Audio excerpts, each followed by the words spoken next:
So at this time, everyone should see the presentation, Property 101, Property Awareness Month. And I am going to turn it over to our guest presenters today, Yvonne Batcher and Stan Dunn, both from Stanford University. Yvonne, I'm going to pass it over to you. Great. Thanks, Jessica, and thanks for the introduction. Welcome, everybody. I'm very excited to see how many of you are logging into our session today, and hopefully you'll find it to be informative. And my expectation from you, actually, I should say for Stan and myself, for you, is to, ask questions, because that's part of what the interaction is about. I know we're all in different areas and different places, but I think it's a great tool and a great mechanism to share information and ask questions.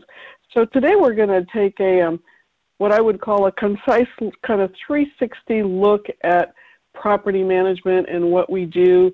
There's so much to what we do and how we do it. It was a challenge to decide what will be the context of today, but hopefully you'll find this to be useful and valuable information.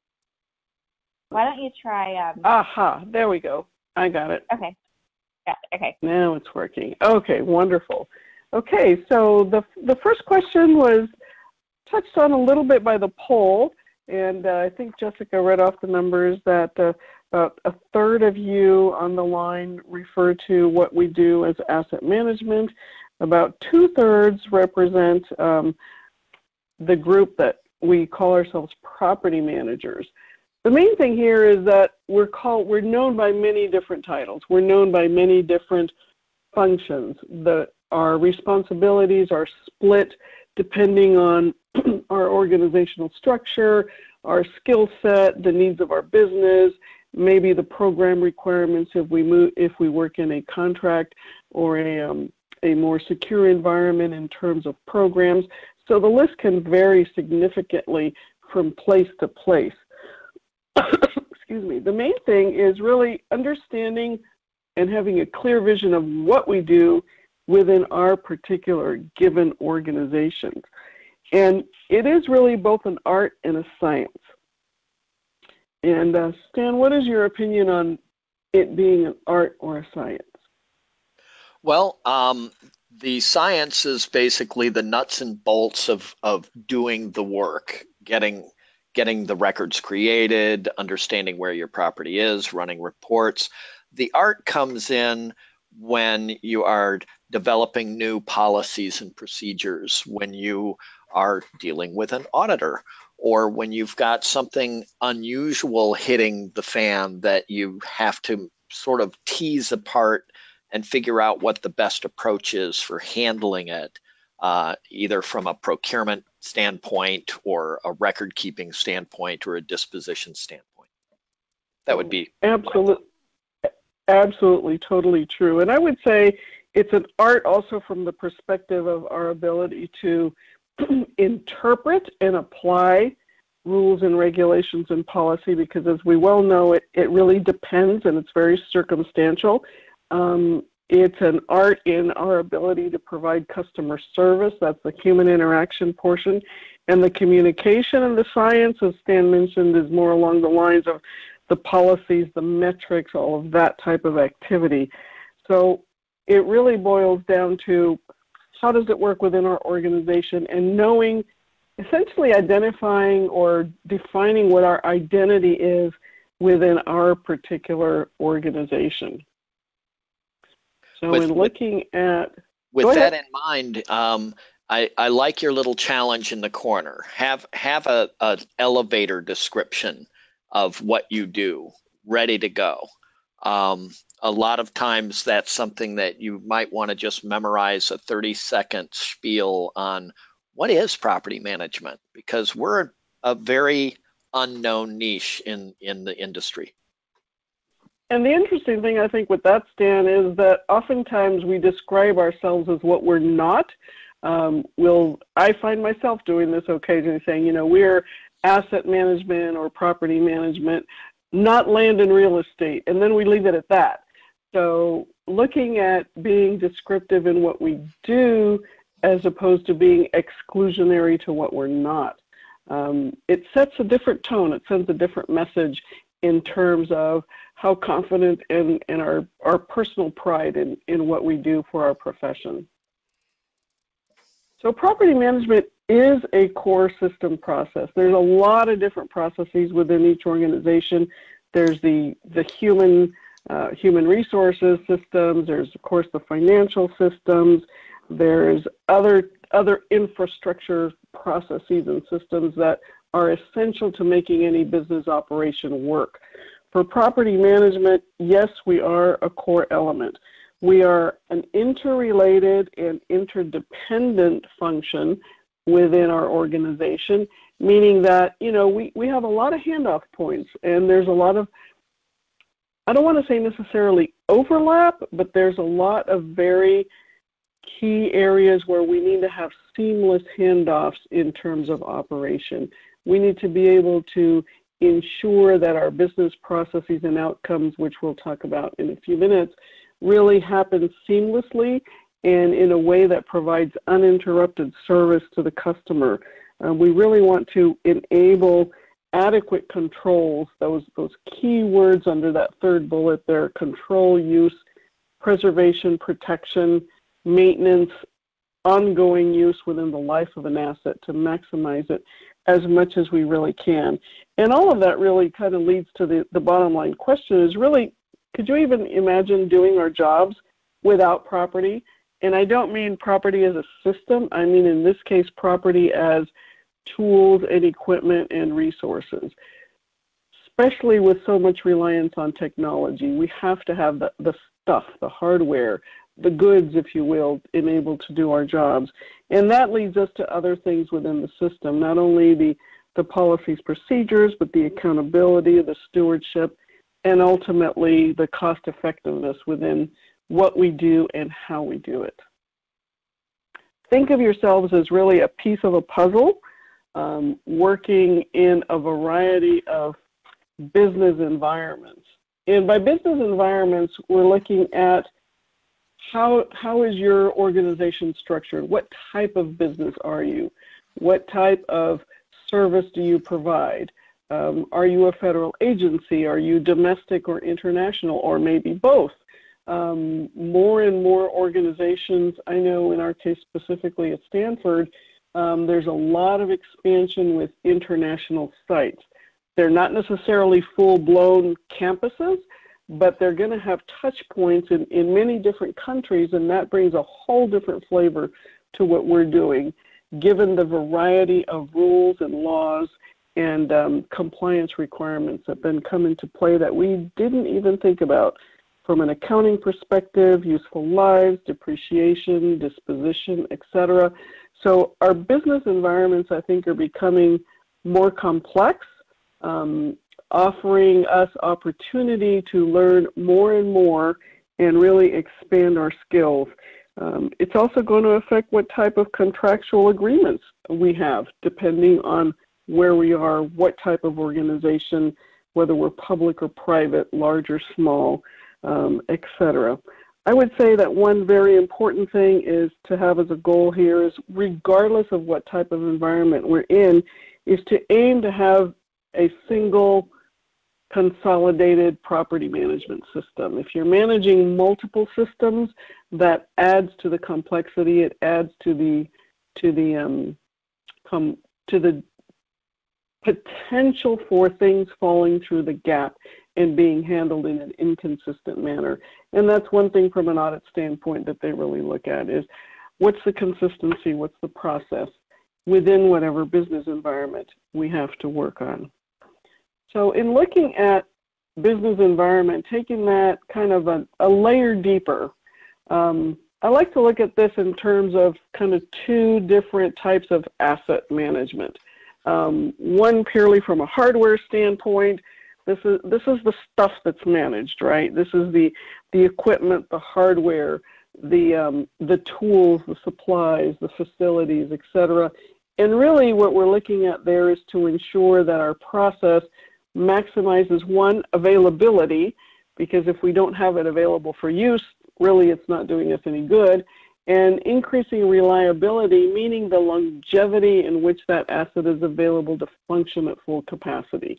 And of course, you throw in the cost factor and all of that goes into the equation, that's for sure, because we want to perform our work in a way that's cost efficient.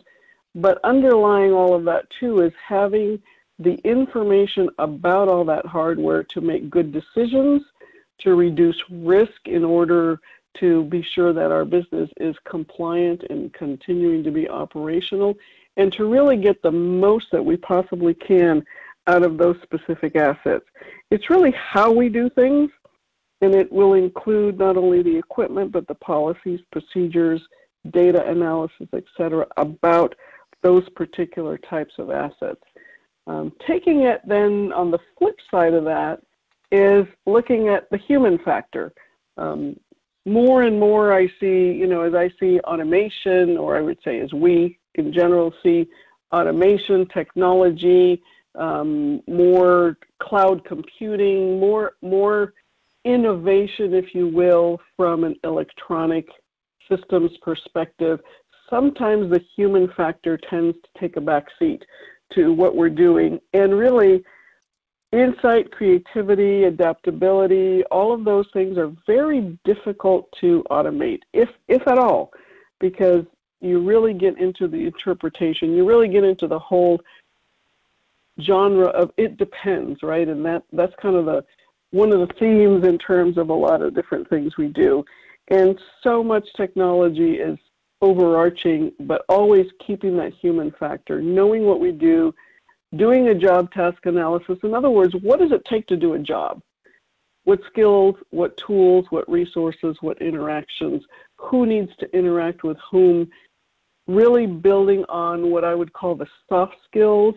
Those are the human connection, the communication, the ability to kind of read other people, the ability to communicate, to persuade, to negotiate, etc. So all of those types of things fall into this factor.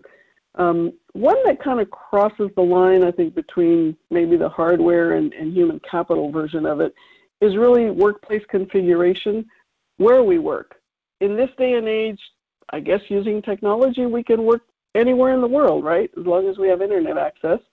So where we work, how we work, what accessibility, who has access to what information, how are you organizationally? It used to be that as we progress through our careers, you move from a general open space into maybe an office or a bigger office or a corner office, all of those concepts that may no longer exist as growth factors to think of in our career. So thinking of all of that from a very different perspective and managing that change has really, I think, come to the limelight.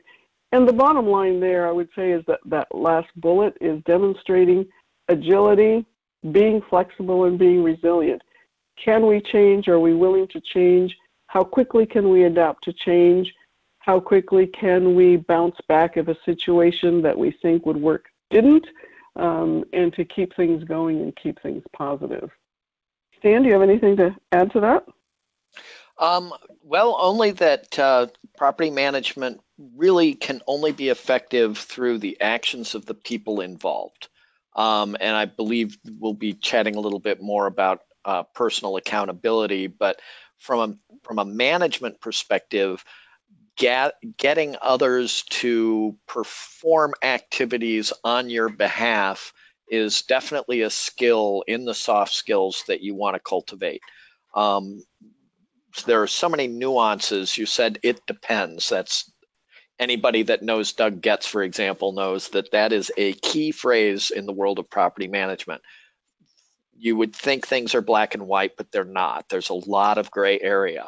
And as a result of that, you really need to be able to effectively communicate and be open to alternative ideas in how to handle any specific situation. So your decision-making processes really need to be able to adjust to the nuances of any given set of circumstances. And I like to think of nuances, think of it in terms of when we think of color, right? There's a whole spectrum of color. If you choose the color green, for example, there isn't just one shade of green. There are many multiple shades of green, and it's the various minute differences in what comprises that green that makes a difference in how it looks. Same thing in what we do. It's the little nuances sometimes that really lead us in a very different direction, not only in our options, but in our personal reaction or actions that are taken in what we do. So taking that a little bit of a step further, a concept that really comes into play here is accountability.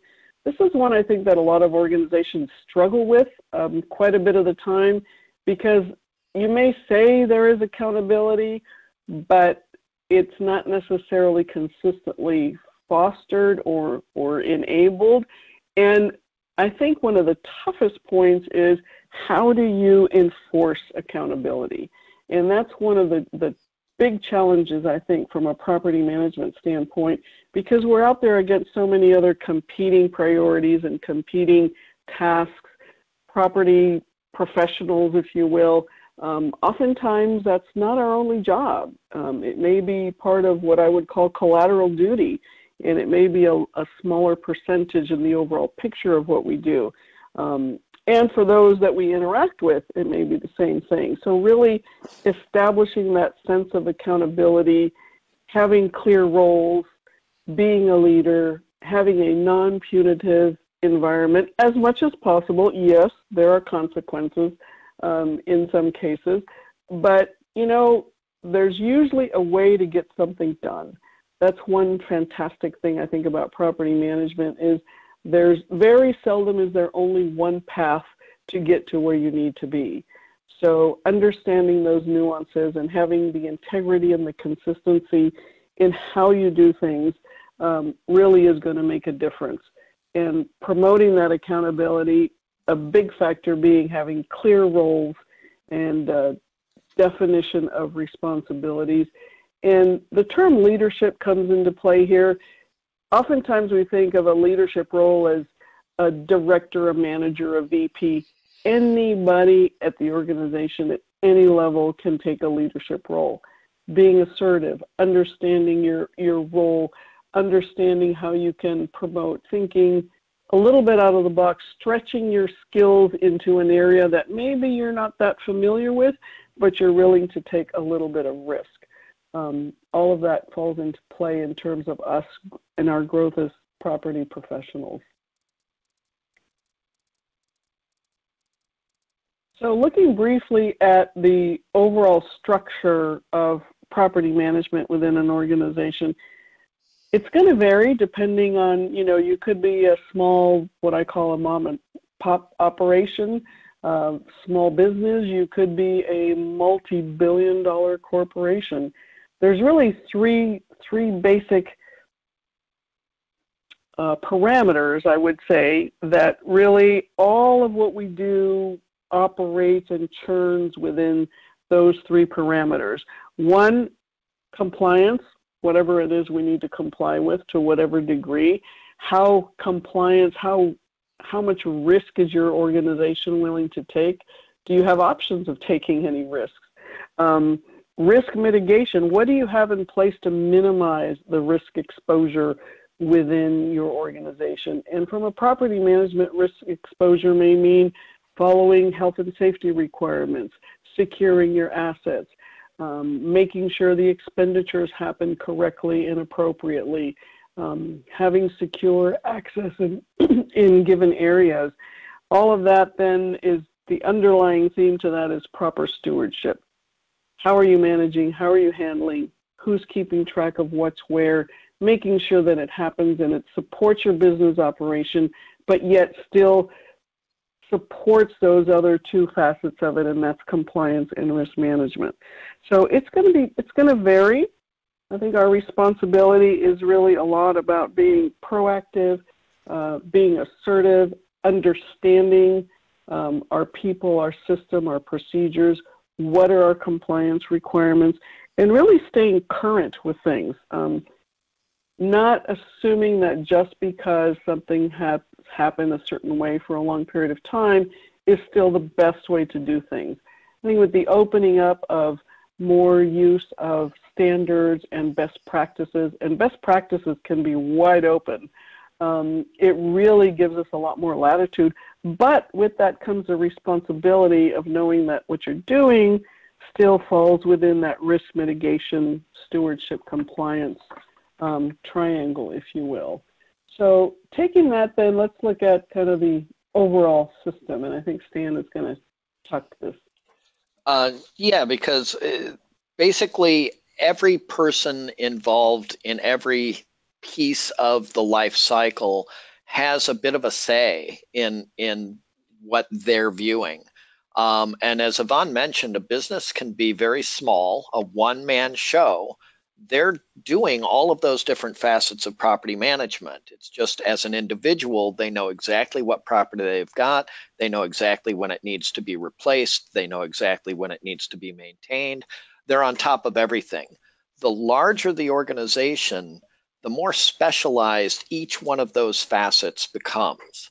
A very large organization, you really need to start getting specialists in just the accounting side of property.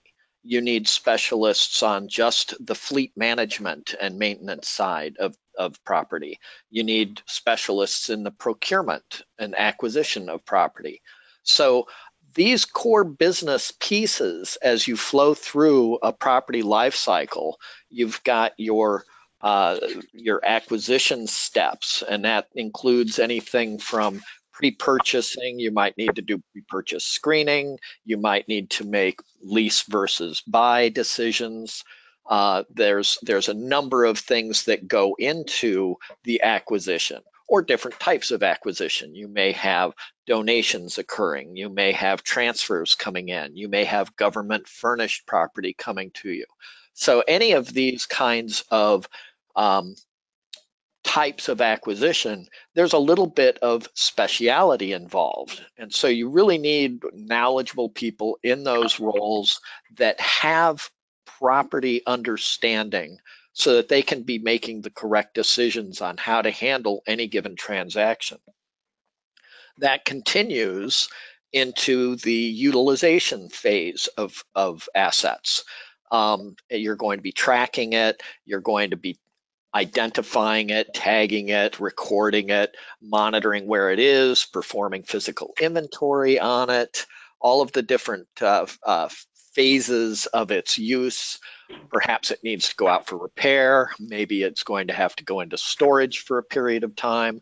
All of these things, and by the way, every single one of these areas of the life cycle is constantly undergoing tracking. The people involved in that piece of the life cycle require training. Somebody needs to be paying attention and perhaps reporting on this activity. You might need to make adjustments. What if you upgrade a piece of equipment? That is now fundamentally potentially changing the financial situation of that piece of equipment. You may have external auditors watching everything that you're doing. And then eventually you're going to have the end of life for that asset, whether it's on a programmed asset replacement kind of a situation where you swap out all of your computers after 4 years regardless. And so you're going to want to maybe get your best return on investment from those. So you've got a variety of disposition decisions to make. Or you may have contractual obligations where at the end of the agreement, if you have a contractual agreement, at the end of the agreement, you've got deliverables that you have to provide to the sponsor of that agreement, or you've got to seek specific instruction on what to do with the leftover equipment or material. So there are, again, depending on the size of your organization, there can be a significant amount of speciality involved that requires adequate training, adequate knowledge, staying on top of any changes in the regulatory environment. That's kind of goes with the territory. Speaking of regulatory environment, we have what we call our compliance playbook. lots of different things that we have to comply with. We're not going to get into the detail of all of these here today, but this just kind of gives us a flavor for the expanse of our skill set that we need to have in terms of understanding. Some of these, I would say the vast majority of these apply to all of us. Some maybe more than others, but certainly this indicates the whole variety in the technical details. And I mentioned earlier the nuances, so understanding the differences between these regulations and when they apply. There's always something new to learn. No matter, I think, how long you're involved in property management, whether you're brand new, you may be a newcomer and say, wow, I had no idea all of these applied. You may have been around for a number of years and be a seasoned professional. There's still something to learn. Every single one of these has the ability to change periodically. The configuration is going to change. The priority may change within your organization. So all of those then play an important part. And knowing the rules of the game and how to deal with them. Now, the common theme with all of those, although this is an extract based on the FAR, Federal Acquisition Regulation, I would venture to say that each and every one of these business processes or business outcomes really apply in all environments. Perhaps you don't do subcontracting or you're not a subcontractor, that type of thing, but for the most part, each and every one of these activities happens within an organization. The key is, how are they integrated? What are the handoff points? Who knows who's doing what awareness is there of an understanding of what the requirements are. And the more I see things being simplified and streamlined, the more important it is for us to convey what those steps are. Because sometimes because a process has been reduced in effort, sometimes it gets forgotten that it doesn't have to be done at all. So keeping that training and awareness, I think, is huge. Understanding what they are, understanding how each of these processes works within your given organization, and what controls are put in place to make sure those happen. And Stan's going to talk to us a little bit about controls. Yeah, the regulatory environment that we all live within really sort of directs what kinds of policies we have to put in place in order to ensure that we are remaining compliant. And then we take those policies and we create procedures that bolster them so that the day in, day out activities and the step-by-step guides that we use pretty much result in our being compliant. So you really do want to make sure that the playbook we mentioned earlier is providing the actual control mechanisms that allow you to perform your business and meet those obligations that you are required to meet by law. So you might have dozens of controls, and if you really sit and evaluate all of your different procedures and activities, you'll find that you have in place a whole set and series of controls that you may not have even really thought about. But there they are. As you look at your step-by-step procedures, you see, oh, I've got a control here. Oh, I've got a gateway here that makes a decision of a pathway. Some of those controls are what you might consider key controls, and are controls that are going to really keep you completely on track with what is and what is not an acceptable pathway for your compliance and policies. So you really want to make sure that you are following the appropriate paths that you have laid out for yourselves. You need to understand all of the players, partners, and handoff points that are involved in any of these various pathways and controls. For example, during acquisition, you've got procurement, you've got account payable, you've got the accounting reconciliation, So you've got a whole set of players, and you need to make sure that your handoff points are controlled. A lot of those handoffs are considered key controls.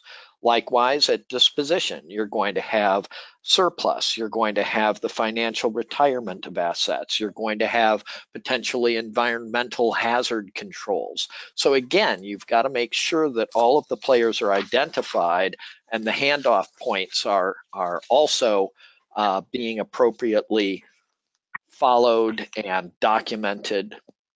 You definitely want to make sure that you have all of these things clearly delineated. It's really a good idea to have your policies written out. I assume every major organization has a full set of documented policies and procedures. You might want to review them a lot and frequently, because the whole point here is that you want, at the end of the day, to be able to rest assured that everything that you're doing is in support of remaining not only a profitable business, but a compliant business. That you are mitigating all of those various risks, whether they're financial risks or compliance risks or reputational risks. You don't want to be on the front page for some nightmarish thing.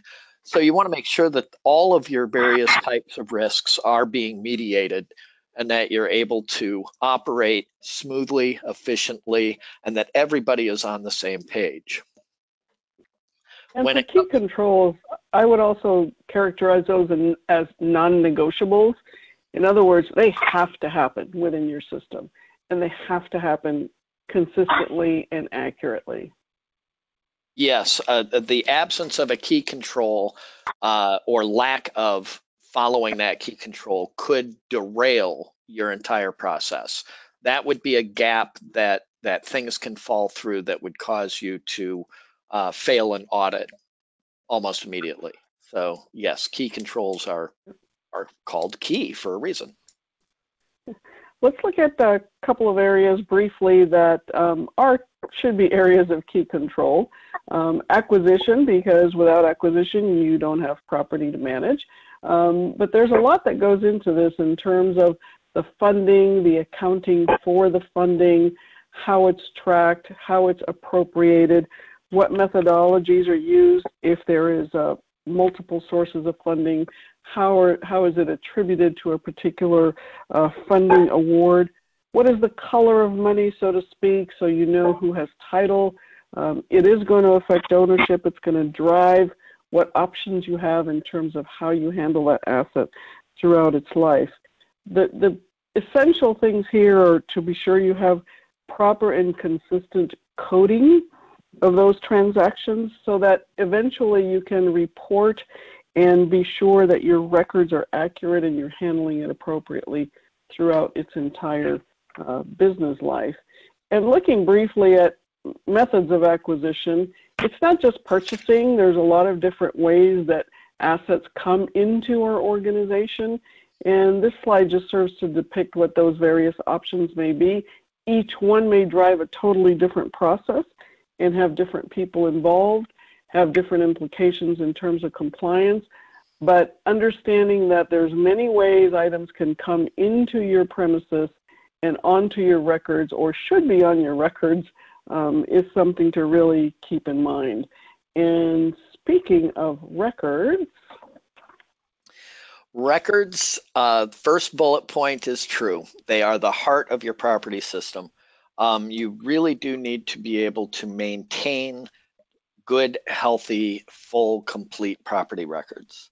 The data, the capability of retrieving that data is pretty key. So I assume most of us these days have records that are electronically maintained and tied into a robust reporting system that can pull data based on certain common attributes or prompts, if you will. You want to have a QA process in place so that you can maintain the accuracy and verify the accuracy of your records. Perform self-assessments periodically to sort of gauge where are you at. Maybe do a random sampling on your own of records and verify the accuracy of them to ensure that things are being maintained. Your physical inventory process is an excellent time to make sure that records are accurate, that any updating that might be required is performed at that time. Catch things like, oops, here's a record with no serial number or a partial serial number. Good time to fix that. In addition, there's a lot of concern these days because of electronic record keeping for your data security. So you want to make sure that you've got a system that is protected, that is secured, maybe has some access limitations on it as to who is able to pull data from it. You want to be careful about what you store in your asset database. At one time, we used to store personal addresses, for example. Heck, at one time, people's identification information may have been tied to a record, even including a social security number, because, hey, who knew that that was ever going to be a problem in the future? So any kind of personal information that might be tied to a record, you want to make sure that that's not in a publicly viewable or accessible place. You should be able to run a wide variety of reports on all of your records and make sure that you're maintaining various key lifecycle events, acquisition, storage, disposition. Those are the types of things, the physical inventory, that you want to be sure that you record so your record has a history. So the records themselves, once you are done with an asset, for example, how long do you store records? And this day and age, with, again, electronic record keeping, you don't have file cabinets full of records. So there's nothing physical hanging around your office reminding you that, hey, it's time to purge. So you really do want to try and establish some kind of a routine cycle to review what do you have stored for records and when should you be purging certain records and to what extent. Do you need to keep all of the data about every record, or maybe you can keep skeletal records? And when is it appropriate after 4 years, 6 years, 7 years? You know, your business needs and the dictates of certain federal requirements are going to drive that, but you do want to make sure that you are occasionally purging your system of really old and unnecessary records. And talk about purging assets, we also have the disposition, the end of life. Yeah, the disposition of assets is the garbage company, and people have a tendency to not give it the respect and attention that it's due. Asset disposition is significant. You really need to make sure, again, this is one of those specialty areas that the larger your organization, the more scrutiny and speciality this requires. It's not simply throw it away. So somebody needs to first determine that this thing is no longer needed. Somebody should also look at it and determine, is it usable elsewhere? Is it still have useful life in it?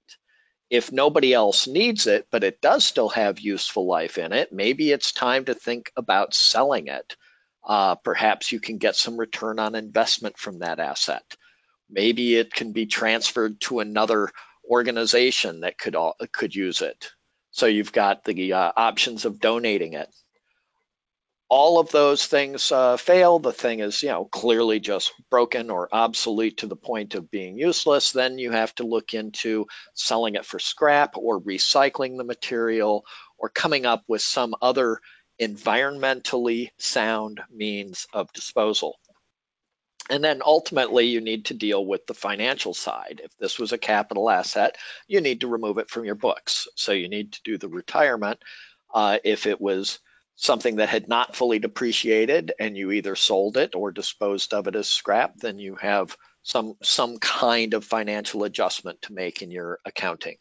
So asset disposition is not the most sexy and attractive piece of property management, but is definitely one of your key areas of concern for property management. Absolutely true. And sometimes it's deferred and listed as a lower priority, but oftentimes if that happens, then it's only more to get caught up in the end. So keeping current with that and having a defined process to follow is really valuable. So in doing all of these things relative to property, the system structure, the infrastructure, the stewardship, the accountability, et cetera, we really are looking at a property team. Yes, each of us are individuals, but we're also part of a larger group. That group may just be one or two people. That group may be a whole team of individuals, centralized or decentralized, et cetera. There's a lot to what we do. And here on the left, we list a number of activities that we take part in. And on the right are roles or groups that we interact with. What are your thoughts, Stan? Well, everything is teamwork. It's really, really true. No one person or even two people in a large organization is going to be able to do all of the various functions that property requires. So you really need to rely on, as you might phrase it, the boots on the ground. Who are the users? How do you get buy-in from those folks? How do you make sure that everybody has an awareness? It's Property Awareness Month. How do you get awareness of why property management is important, why these assets are being recorded and tracked? Why is it that you need to communicate to others when you are performing certain activities with a piece of equipment, whether it's shipping it someplace, transferring it to another lab, throwing it out, selling it to your second cousin twice removed. These are the kinds of things that really need to be brought to the attention of others so that the records can be maintained. And staying current with what is going on, listening to kind of the grapevine of what's happening within your organization, being aware, being multitaskers. I mean, property professionals, property individuals are known for being problem solvers. Oftentimes that's why we end up in the jobs that we have. And this really focuses on the importance of us needing to be agile and resilient and knowing how to manage and put together the puzzle so we can see the overall big picture and understand terminology. We have so many different rules and playbook guidelines and words and all of that. The key thing here, I think, is understanding the terminology and knowing the context in which it's used, because that's often going to make a difference. Also, I would say that us understanding everything that's around us, the terminology, the processes, etc., we really should not be hesitant to make decisions, to make recommendations, and be willing to take some risks. In the end, trust your gut, trust your knowledge base, because that's what's going to move you forward. And having all the pieces in the overall process and system together are really, really valuable. Some of the skills that we have, I think that we tend to underestimate the importance of, is really having the combination of all of these skills and knowledge. And this by no means is an all-inclusive list. It really is a puzzle. Together, they really form the big picture. Each of us is unique, and I chose that graphic there to the right purposely because it's a fingerprint. So each of us is unique, but we're really part of a bigger picture, and we really contribute. So in knowing what the processes are and the requirements, who we are, that property is a core process and core business requirement within an organization is really what makes us valuable to our to our companies, to our organizations, and to ourselves, because ultimately we are accountable and responsible for what we do and how we do it. And to that end, don't be afraid to be seen. Don't be afraid to stand up for your share of resource allocation, for example. Your function as property management in a large organization is important to them. Whether they see that clearly enough is part of your job to make sure that they're aware of what it is that you bring to the table that keeps them financially successful and compliant to federal regulations. If I were to choose one thing on this slide, I would say keep in front of you at all times being an effective communicator, whether that's in writing, in person, online, etc. Knowing and having the skills and knowledge in the background, yes. If you can't effectively communicate it or don't effectively communicate it, you're losing the opportunity to have that awareness and to continue your system from being effective and efficient within your organization. So there's so much of what we do. Hopefully we've been able to capture a few of the essential elements in this mini 360 view of property management, and you found the day useful. I really appreciate your time. And Stan, thank you for co-presenting with me today. It's been great. And any questions from the audience at this time? I do have some typed in questions for you guys. The first question is, what is the normal number of property staff needed to support an organization of, say, 6,000 people? Wow, that's a tough question to answer. I don't know that I would say there's a magic formula, and I would not say the number of people within an organization is necessarily the critical factor. What is the expectation of what needs to be done? How many assets are involved? How complex is your organization contractually? What degree of compliance do you currently have, and where do you think you need to be? Those are all factors I would think fall into the equation of coming up with a number of what makes sense for your organization. I know we usually run very lean in most places, but I think it's a formula with multiple factors that needs to go into that answer. Great, thank you, Yvonne. Howard, I see that your hand is raised. I'm going to unmute you. Hey, Howard, do you have a question? Yes. Can you? Yes, we can hear you guys. Oh, okay. I just had a question. Is this being recorded in a way that can be shared, or is it because there's a lot of good information? It is going to be shared on YouTube. Oh, okay. Okay. Would you be willing to send a link to those of us that participated? Yes, I will. And if you go, for everyone here, if you go to the npma.org website, there is a link to our YouTube channel in the top left corner. So you can get this in all of our webinars that way. Okay, great.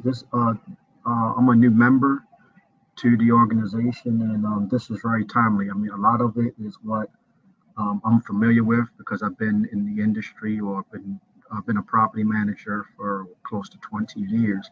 But as the adage goes, sometimes old news bears repeating, and a lot of the skill sets that I have, as well as the job that I do, sometimes you do take for granted what you do, or you minimize what you do. But just hearing this really reinforces the significance of my role here in the agency. Howard, I really appreciate your comments, and I just turned the slide to show both Stan and my email addresses. So oftentimes we get questions after the fact, so you're more than welcome to contact us with any questions you may have or thoughts about the presentation. We always appreciate feedback. I thought it was great. I really did. I'm interested in getting the certification. So what I'll do is I'll email one or both of you to find out how I can begin the process towards certification. Absolutely. Be happy to help. Thank you. All right, thanks very much. Yvonne, I've got one more question, or I've got several more. Next question. Occasionally, I will search for property management jobs in my area. When I query property management, I get real estate, and asset management returns meaningful jobs like mutual funds. What keywords would you recommend using as a query to get the right results? Wow. Well, it's so funny that you say that. We whenever we post a property management position here, we invariably get applicants that are like apartment managers. So it's always a bit of a giggle. Keywords, I would think equipment. If you were to mix both property and asset together is in a search, you often will narrow it down a little bit more. Or perhaps facilities, though that can still lean toward the real estate side of the world. It really is kind of problematic because asset management tends to be financial assets like stocks and bonds, where property management, people automatically go to real estate. Yvonne, have you come up with any potential answers? Sure. I agree putting in the word equipment in there, putting in capital assets, capital accounting, equipment accounting, even research administration, if you're in a research environment, and even typing in specifics like disposition or acquisition. Sometimes those are keywords within a job description that will help pull up a job description. But I think acquisition's a good one. That's kind of the ideas that I would suggest. Good question, though. Thanks very much. And we had one comment type in highlighting the word accountable, which I think is also a good one. Yes. I am going to unmute Portia. Portia? Hi. I was wanting to know, how do you get the printouts of the slides that were shown? So I emailed out a copy. Jessica, I'll let you answer that. Yeah. I emailed out a copy of the presentation to everyone, probably about an hour or so before the meeting. If y'all could check your email and just see if it's there. If not, shoot me an email and I'll be happy to resend that to you. Okay, and your email address is? I got yours. I'll send it to you, Portia. I've got it. Okay, thanks. Okay, bye. Thank you. Okay, I am going to unmute Peggy.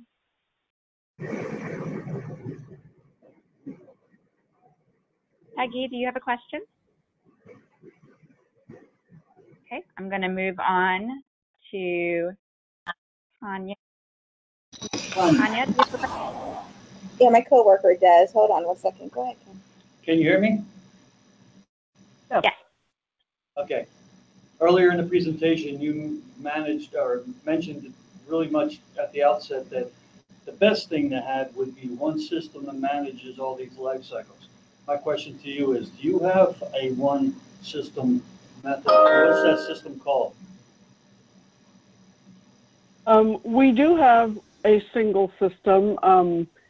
I was not only referring to necessarily a software application. At Stanford, we happen to use a combination of systems. We use both Oracle Financials and Sunflower Assets, but every organization may be different.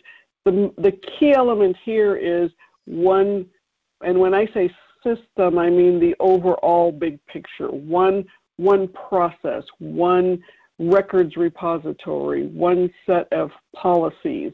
So all of that would be comprised, rather than saying, okay, on this program we're going to do it this way, and for this school of engineering we're going to do it this way, and for the school of medicine we're going to do it that way. So it's more having a consistent, a holistic approach within an organization, above and beyond just the software application. There are many out there. Those are the two that we happen to use. And those two are just the property management piece of that. you can't really have, as far as I know, there isn't a product on the market that will actually do your procurement as well as then your record keeping, as well as your disposition, and your financial accounting. Those are all different elements, but as Yvonne mentioned, it's sort of putting all of that together and ensuring that all of your assets flow through that same set of applications. We set the bar pretty high here. We say anything that is federally owned has to meet all of these requirements. And rather than have a differential between that and what the university owns, we simply hold all assets to the same level of accountability and strict accounting measures. And that way we know that we're meeting all of our obligations regardless, and nothing has fallen through the cracks. Okay, point well taken. We do have a follow-up question. Someone earlier was asking what are some of the key words that you would use if you were going to post for a new property administrator position. Our question is, where are these jobs being posted? We might be interested. NPMA's website. And NPMA's website does have a place for all of us as members to post jobs when they become available. I can't say for certain that every organization posts all their property jobs there, but there's usually, a variety of jobs open at any given time, and are listed there. Other than that, publicly, I know that Indeed posts a lot of jobs. A lot of organizations post jobs on that site. And other than that, looking at individual organizations' online postings for jobs. And most places now have online. I know in our case, you have to go in and search under careers at Stanford under our general website, and it brings you to the job postings. So there's another key word if you're looking for job postings, is look at careers at whatever organization, and that may be an avenue to get to various job postings. All righty. I kind of said that tongue in cheek, but we do appreciate the response. Good questions, though. Yvonne and anything Stan, else, Jessica? There are some others. Do you have time for a few extra questions? I've got about another 10 minutes if people are willing to hold on for a couple of questions. How about you, Stan? Sure, I'll stick around. Okay, so for those that need to jump off, go ahead. Otherwise, I'll get through a couple more questions until we run out here. The next one, Yvonne, or Stan, can you tell us what the acronym COSO stands for? Aha, that one's yours, Stan. Oh, and you would ask me that right now. Off the top of my head, I can't recall, but I will see if I can find it real quick for you. It's all about the COSO framework, and it is the Committee of Sponsoring Organizations, COSO, of the Treadway Commission. And that basically was made up of public company accounting, financial accounting standards, the FASB board, the Project Management Institute, the Institute of Management of Accounting, and the Association of Certified Fraud Experts.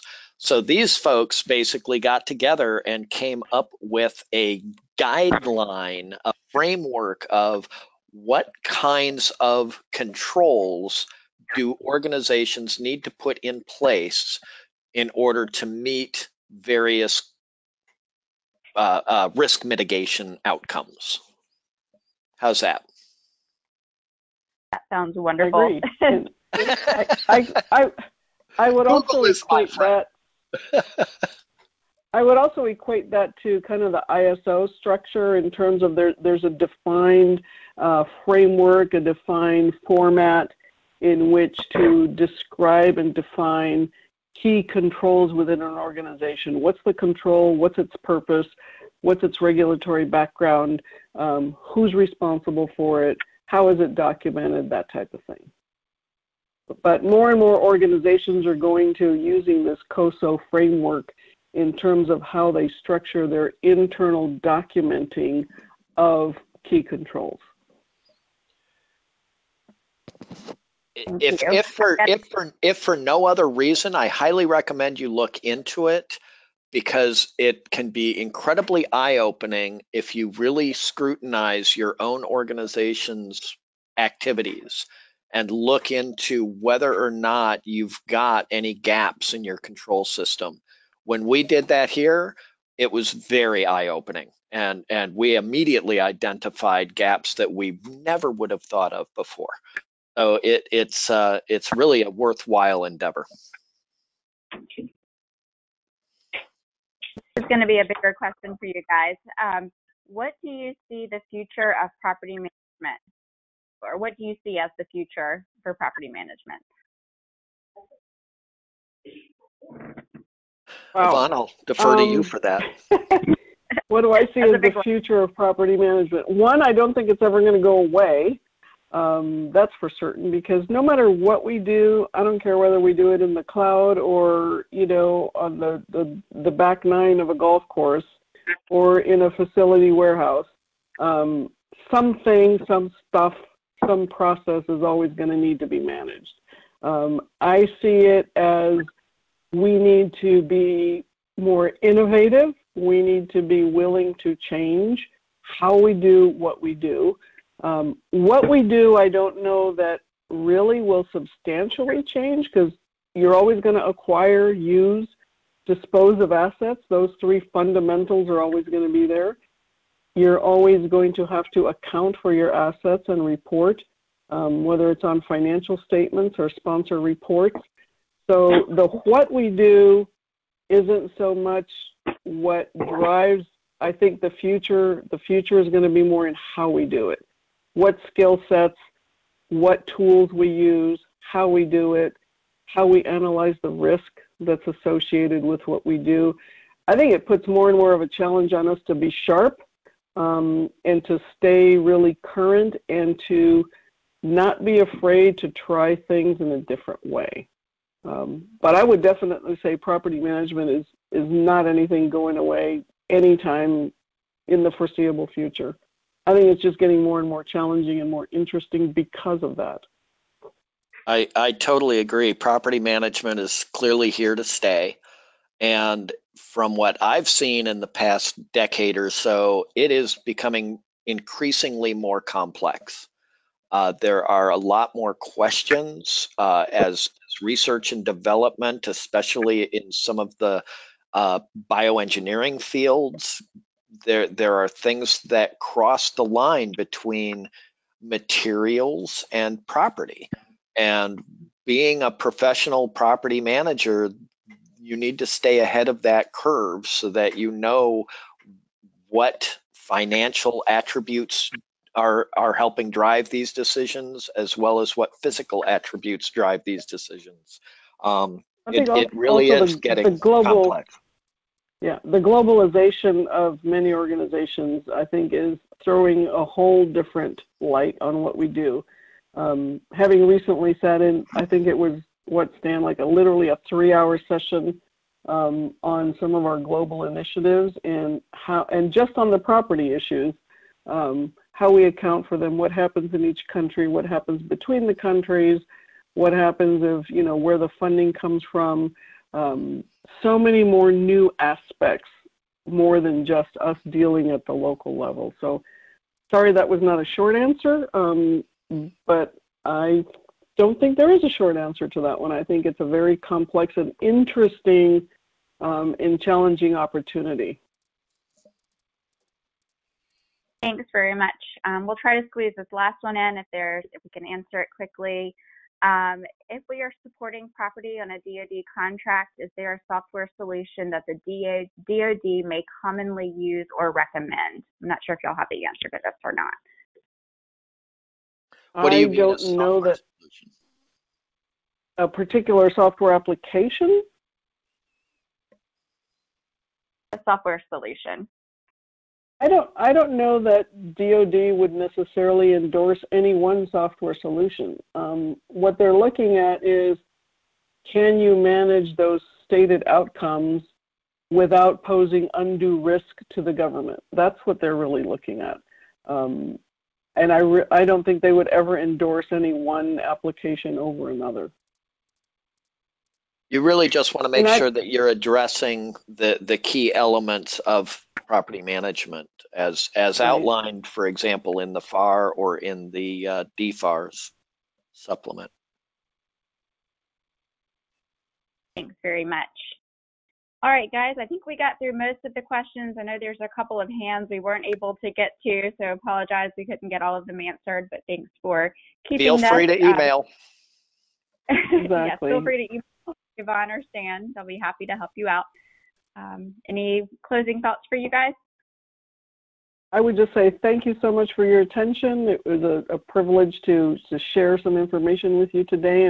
And not only do we share, but we also learn out of each and every one of these events. And stay with property management. I think there's an awesome future, and there's so much to continue to contribute as well as learn and grow as professionals. So thank you. Appreciate it, and have a wonderful day. Yeah, thank you all. And thank you, Yvonne, for inviting me along. I really appreciate the opportunity. Thanks, guys. Have a great afternoon, everyone. Bye-bye.